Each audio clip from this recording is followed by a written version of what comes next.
Hi, everyone. Good afternoon or good morning, depending on where you are. Thank you all for joining us today. My name is Emily Barson, and I'm a senior advisor to the Business and Democracy Initiative. We're looking forward to a great conversation today with our featured guest, Congresswoman Suzan DelBene, about the state of our democracy and how business leaders can engage in defending our democracy. First, really quickly, a bit of housekeeping. If you'd like to submit a question for the discussion, please use the Q&A button on your Zoom screen. And just a note that this event is being recorded. Before I introduce our first speaker, I just want to take a moment to acknowledge and thank our co-sponsors for this event. We are so grateful for their partnership in sharing the word about the event, but more importantly, for their commitment to protecting and strengthening our democracy, which will take all of us working together. And with that, I will turn it over to my colleague, Rhett Buttle, founder and principal at Public-Private Strategies, to kick off our event. Rhett. Well, thank you so much, Emily, and thanks for everything you're doing to provide amazing support and leadership to the Business and Democracy Initiative. We're so thrilled to be able to have many of you here today for what is a critically important conversation with the Congresswoman, and we're also going to hear from a number of business leaders and business organizations today. Later in the call, we're also going to talk a little bit more about the work of the Business and Democracy Initiative, and for those of you who are dialing in from around the country, how you can get more engaged in the effort to really lift your voice as a business leader, which is so critically important. We're living in a moment in time where trust in our institutions is at an all-time low. But many people across the country are looking to business leaders for their support and for their leadership. And so that's exactly what we're aiming to do. And so we're thrilled to have you with us today to be a part of this important conversation. And with that, it is my pleasure to introduce our two very special guests. First is the moderator for the event, which is Marco Wanless, who's the founder and the president of the Seattle Latino Metropolitan Chamber of Commerce. Marcos is an amazing leader in his community. He started the chamber and he will serve as the moderator. And also we will hear remarks and be in conversation with our special guest. And it's my pleasure to introduce Congresswoman DelBene. Congresswoman DelBene represents Washington's 1st congressional district. And the way that she really came onto our radar recently was through an amazing op-ed that she wrote about the important work that she's doing inside Congress to defend democracy.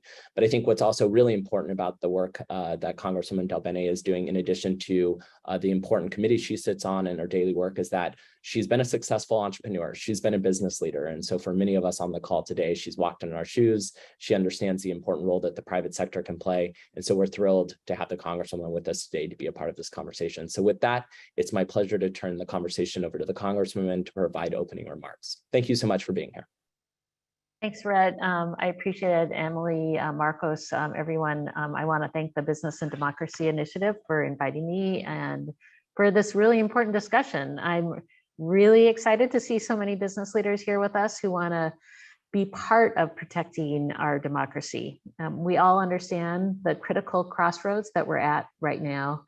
I was right here in my office on the Hill during the January 6th attack. Beyond the immediate risk that we saw to lawmakers, to staff, to the Capitol Police, the insurrection really highlighted how much faith in our government, our elections, and our institutions has been eroded by one man, but frankly, before even his presidency, but definitely he accelerated the erosion that we've seen because he wanted to cling to power. And a lot of folks didn't stand up and enabled him in that effort. After the Capitol was cleared that day, we set back to our constitutional responsibility and we certified Joe Biden as the rightful president of the United States, elected by the people in accordance with the Constitution. Now, while the worst case scenario obviously was avoided that day, it really pointed a very painful light on the health of our democracy and how fragile it can be. That moment didn't happen by accident, definitely did not happen overnight. It's long-term. Over the last 25 years, we've seen polarization, extremism, and support for political violence drastically increase across the country. And trust in government and democratic institutions has gone down, has eroded. It's clear we can't take democracy for granted. It requires consistent dedication and resolve. And our democracy, while definitely imperfect throughout our history, we can all agree, it really has been a beacon and example for other nations. and has even provided us with something to continue to strive towards. It's allowed Americans to live in a society of freedom and liberty, while others around the world have suffered under an increasingly authoritarian regimes. And most critical for this group, it's allowed our economy also to flourish. So the reason the United States has been a leader in business and innovation and technology is because we have stable government and institutions, and we've allowed ideas to thrive. It's really been encouraging to see so many of you here today, because you recognize how closely democratic norms and values are tied to the health and growth of our economy, and the health and growth of our communities. So you have an incredibly important voice. And I think part of the discussion today is making sure people know that it's important to use that voice. We all need to do our part to combat anti-democratic trends like voter intimidation, voter restrictions, and the outright anti-constitutional acts that we saw on January 6th and in the lead up to January 6th. We've seen what's happening in our state capitals and courts and by the previous White House directly. So there are two things we need to do. One, we need to make sure that our laws are strong, are updated, and reflect our values. We need to strengthen our voting laws by restoring the power of the Voting Rights Act and passing stronger democracy reforms. It's also about changing the Americans' perception of government right now. I'm chair of a coalition called the New Democrat Coalition this Congress. And our overarching goal is to make sure that we show our constituents that governance can work again, that people, and I think actually, when I talk to people across the region I represent, folks want to see governance work again. They want to see us getting things done that benefit our communities and moving forward. Our group, the New Dem Coalition, we're the majority makers in the House, where we tend to represent those purple districts across the country. And we're focused on passing common sense solutions to our nation's problems. Now, any politician can talk, and most do, but we don't help anyone until we get legislation through the House, through the Senate, and to the president's desk. And so one of the most important ways to restore faith in our institution is to show people how we're working for them. The work that we did for the American Rescue Plan was critical. Passing the infrastructure legislation that we did, also critical. They're already having a tangible impact across the country, definitely in our local communities. The child tax credit, something that is very personal for me. I helped 36 million families during some of the darkest moments of the pandemic. That left a real impact that families felt, and helped lift children out of poverty.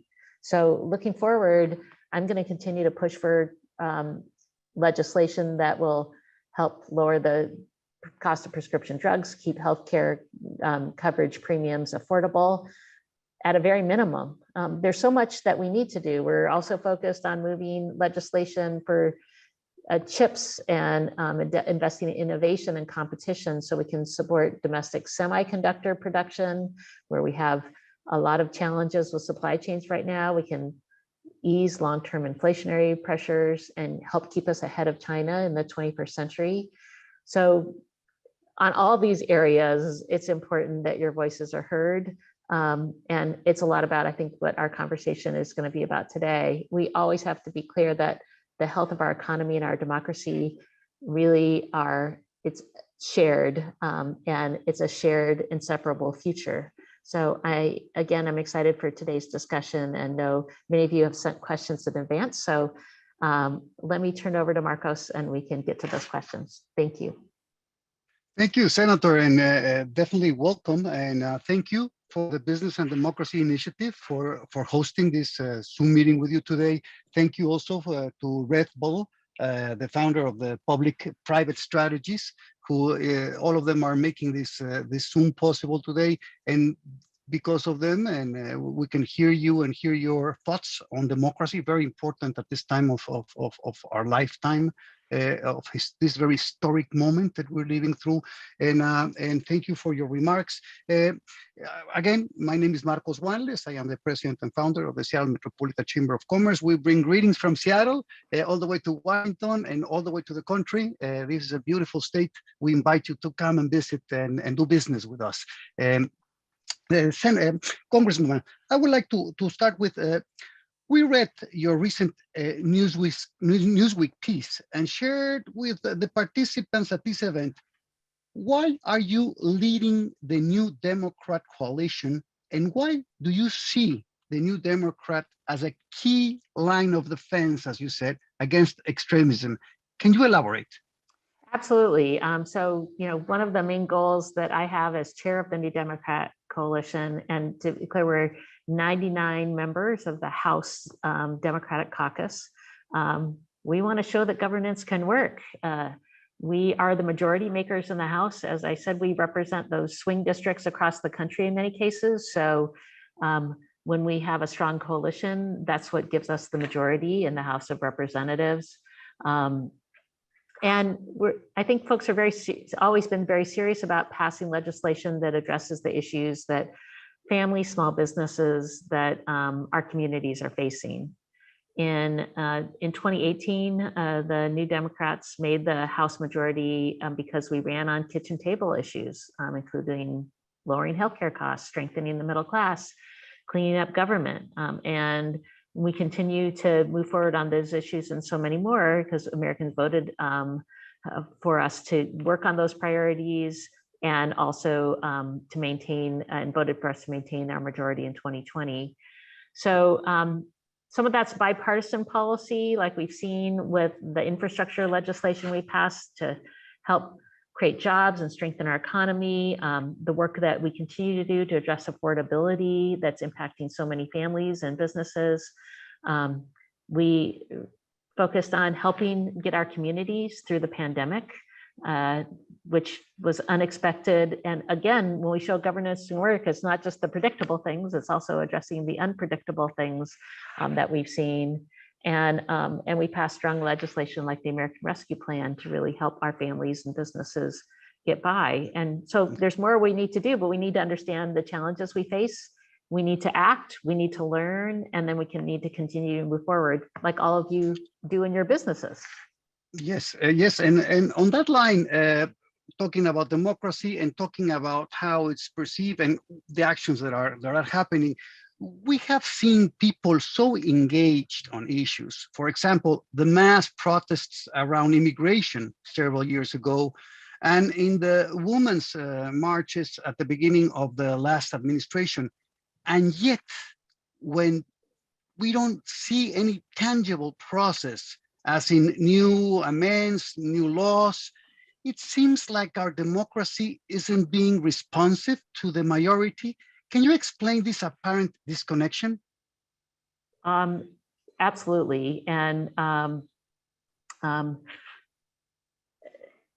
think 2016 showed how easily complacency and apathy can really lead to a huge churn in our democracy, in our government. We have made great improvements in the last 2 years. Sometimes I know it doesn't feel like that for folks, but it's hard. It's hard, as I said before, because to have real change, we need consensus. That's kind of how our government was built, right? To bring people together, to put the priorities and the needs of our country ahead of partisanship. That's really how we need to continue to work.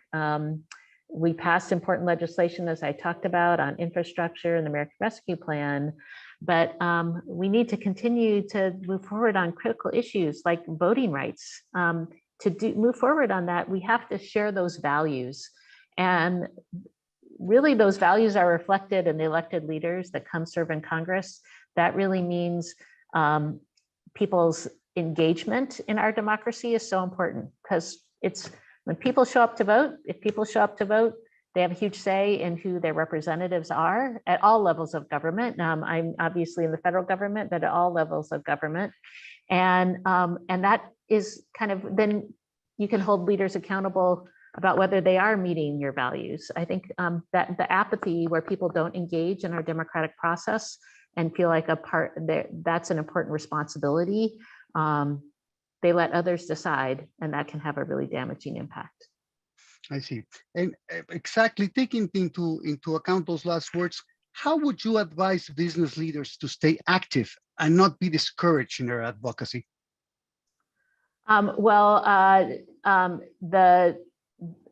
First of all, I think be engaged, because you know that the way that may make a difference is because people are persistent and determined and have a long-term view. You do in your business, you kind of see where you're going, you put a business plan together looking off into the future.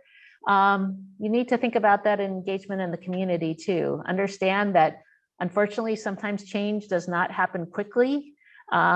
It happens with a long-term persistent vision of all of us taking responsibility for our communities. And so, yes, every day, participating every day, speaking up, speaking out where necessary, clarifying values, speaking to folks who disagree with you, and engaging in that conversation. Sometimes we learn. We may not all agree, but we learn why people have different perspectives. And I think as a legislator, that makes me a better legislator. I think in businesses, having people challenge your ideas can help you come up with better ideas moving forward and strengthen a business.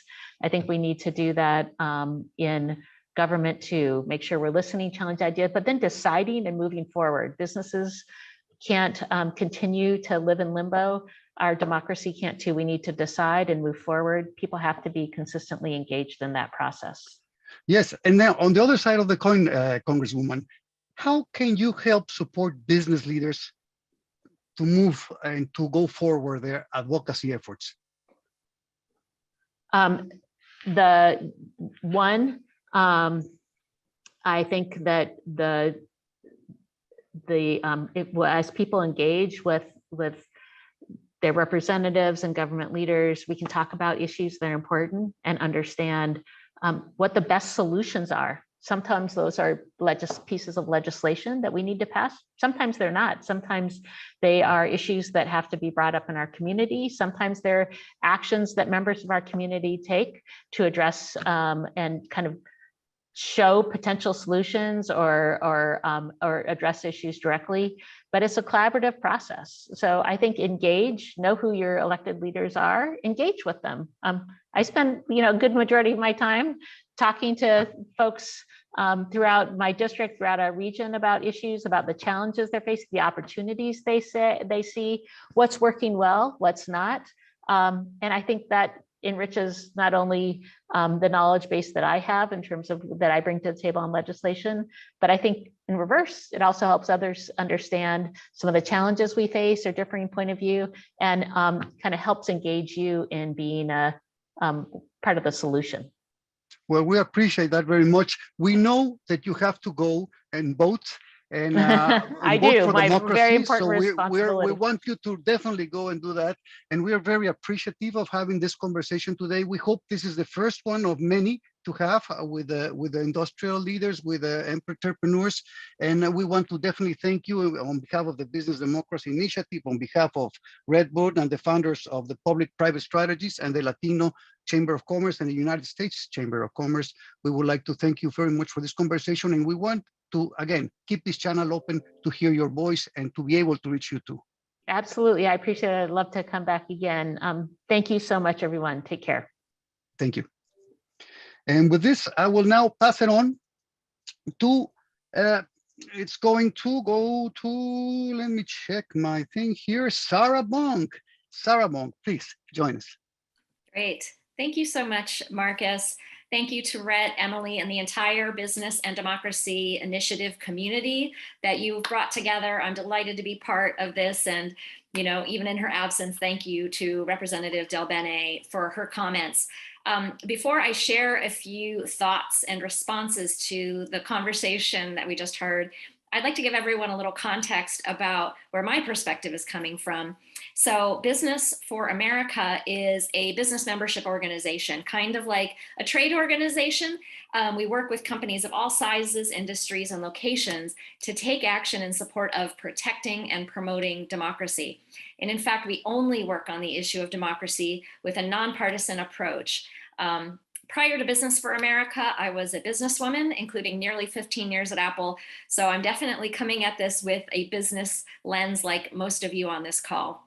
As Congresswoman DelBene said in her remarks, basically she enunciated this notion that ensuring the health of our republic and our democratic institutions is a bottom line business issue. Countries that are more authoritarian have less economic success. And this is not theoretical. Evidence continues to mount that democracy is good for business. And if you're like us, you believe that businesses have a duty to protect the democratic institutions that have allowed our businesses to thrive. One thing that I really enjoy about working at the intersection of business and democracy is that business folks tend to be systems thinkers. So when we think about polarization, partisanship, the divisiveness that we have been talking about, as well as the hope and the potential to cut past those political divides, we understand that this is a systems issue, that the partisanship and the polarization are both a cause and effect in a toxic feedback loop, and we need to reverse that. So where a lot of people may understand the harms of polarization and partisanship, they feel helpless about addressing these kind of systemic issues. I hope everyone leaves this call today with the sense that there are many things that we can do to disincentivize the polarization, incentivize bipartisanship and moderation. And as the Congresswoman said, we can show that governance can work again. We can restore faith in our government and our economy by showing Americans that we work for them. So for those of you on the call that are trying to figure out what to do, what you in particular can do, what might be a good fit for you, your company, your business organization, I have 4 simple steps that I recommend every business person on this call do starting today. So first of all, help to get out the vote. This year in every election, you've heard it before. I suspect most of you are already doing this. And if not, it's really simple. Make that commitment to ensure every employee has time to vote, and encourage your customers to vote too. And make that commitment public. When we encourage our employees and customers to get registered and vote early, we're helping to create a culture of voting within your company and across the nation. And that is just going to help reap rewards over time. Second of all, you can think about where your corporate spending may be affecting our democracy, where we spend our advertising dollars, and where we make political contributions can incentivize the division, it can incentivize that toxicity that we're seeing. So make sure that your corporate PAC dollars and other political spending only go to politicians who prove that they are solution focused. They're willing to work across the aisle. They're not engaged in extremist rhetoric of any kind. And make sure that your advertising dollars are invested on media platforms that have a commitment to constructive public discourse. Third thing that we recommend is to support pro-democracy public policy at the local, state, and federal level. If your business has ever advocated for policy relating to trade, workforce development, immigration, transportation, infrastructure, et cetera, we understand that these are bottom line business issues. I want you to start considering democracy as a bottom line business issue that your government affairs agenda, it's one essential part of that. When we meet with lawmakers, whether it is at the federal level or the state level or local level, they often tell us how impactful the business voice is simply because they're not used to hearing from us on this issue. There's a lot of noise from the usual players, and when business speaks up, in particular, again, because this is the democracy issue, they really take notice. Hearing from this powerful constituency, cutting past partisan divides, taking a solutions focus, bringing in those economic arguments, it absolutely makes a difference. And so I want to actually invite you to join us in supporting 2 bipartisan federal bills that you can start supporting today. So first of all, later today, we will be introduced into the Senate will be a bill to reform the Electoral Count Act. We're actually waiting to hear maybe 1 or 2 bills together. If you've been paying attention to the January 6 hearings, which I suspect you have, you already know that we need to clarify this confusing 135-year-old piece of legislation. This includes how states designate their electors, how Congress tallies votes, when they may raise objections, limiting the number of objections that may be raised, and of course, how the vice president has a strictly ceremonial role in the process.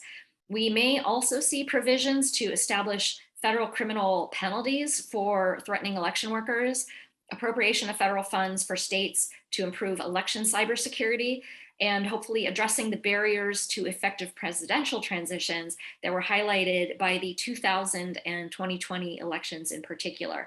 Again, this is coming out today, so we've been told. So we are waiting for the final bill's language.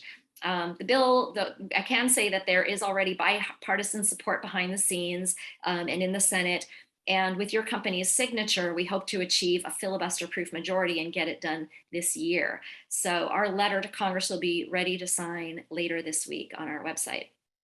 Second, we have the bipartisan Civic Secures Democracy Act. This is a great bill, first introduced by Senator Coons and Cornyn. So again, we've got that bipartisanship that we like to see. And this bill allocates $1 billion annually as an investment in civics education for K-12 over 5 years. Allstate has been a leader on this bill with us, and our letter to Congress is ready for you to sign right now on our website. We do plan to lobby in support of these bills, possibly a visit to the Hill. So if you're interested, we'd like to talk to you about it. These are good bills, again, with solid bipartisan support. And this is the perfect way for you to dip your toe into the policy advocacy arena and help advance meaningful change. So to learn more about those bills, we're at bfa.us. We'd be happy to step you through the process of getting involved. And so the fourth and final step that I wanted to urge you to take is to stay involved in the business and democracy space, and in particular with the Business and Democracy Initiative.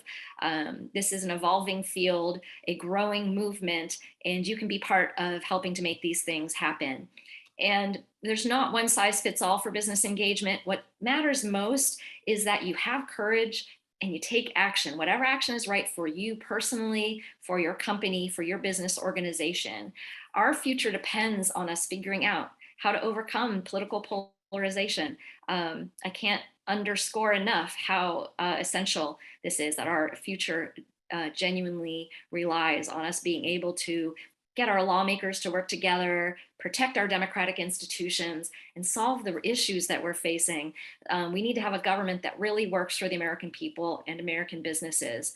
So with that, I want to say thank you all for being part of the call today. Thank you for being part of the Business and Democracy Initiative. Business for America is excited to be part of this growing movement, and we're excited to be part of future conversations. And with that, I will turn it back over to Emily to bring us home. Great. Thank you so much, Sarah. And thanks really to all our speakers today. This was such a great conversation and just an important way to make sure that we're engaging the business community. I think you certainly heard from the Congresswoman about her experiences and her, really why she sees this as such a priority. And just to really underscore that from our perspective, the Congresswoman spoke about her experience on January 6th.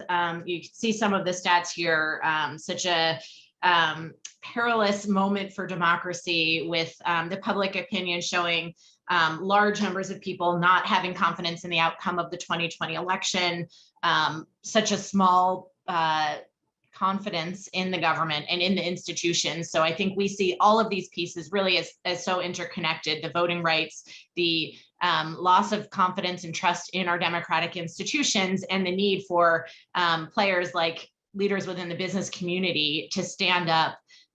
This is the first time that we've seen the US being downgraded from a full to a flawed democracy, which I think is really a wake-up call to those of us who just thought that the democratic institutions would continue and that the strength of them would hold up under the kind of pressure that we've seen.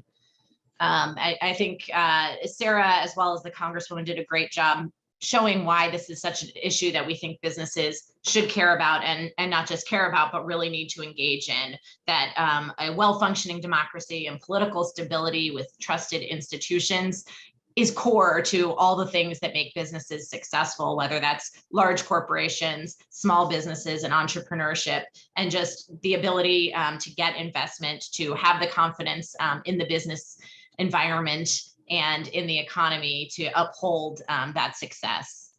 And we at the Business and Democracy Initiative have done some polling to this effect, and really you can see the overwhelming numbers. You don't really see 96% of business leaders agree on anything, but when we pose the question, the importance of a well-functioning democracy to a strong economy and really seeing that interconnectedness, this is the really overwhelming response that we saw. So that is really what led us to initiate the Business and Democracy Initiative, which is a partnership started by Public-Private Strategies, the Black Economic Alliance, and the Leadership Now Project, and which many of you have been involved in previous meetings and events and activities that we have done around raising up the voices of business leaders, really engaging the networks, the trusted voices, and the ability to move the dial both at state and national legislation on, really shifting the narrative that we see in the media around business and democracy, and making sure that we are taking action before it's too late, before our democracy is under so much stress that we cannot continue in that way. And so really underscoring many of the items that Sarah said, there are some really tangible ways that business leaders can get involved, both within their own businesses, as far as giving employees time off to vote, or even be more engaged in working at the polls. Looking at your corporate spending, at your contributions and your PAC dollars, where those are going, and making sure you're prioritizing only contributing to candidates or to causes that are supportive of democracy and democratic process. Advocating for federal and state legislation. Sarah highlighted a couple of really timely opportunities that are bipartisan, that should be something that we can find agreement on, and that will really require all of us coming together to support.